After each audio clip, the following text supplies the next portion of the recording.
นี่คือการดำรงชีวิตของพ่อแม่พี่น้องอยู่บ้านทางกลางเด้อด้วยการทางปลาเฮ็ดไห้แบบเรียนร้อยปีนี้ทางอยู่นี้ปีหน้าทางอยู่พุ่นเด้อนี่เบิ่งเขาทางให้นี่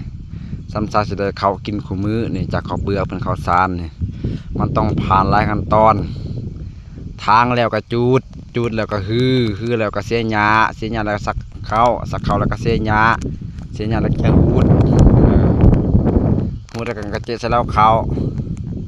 ปีหน้าอีกทางอีกแบบนี้แบบบ่มีวันจบวันสิ้นเด้อพ่อแม่พี่น้องเฮ็ดจังได๋ได้น้อ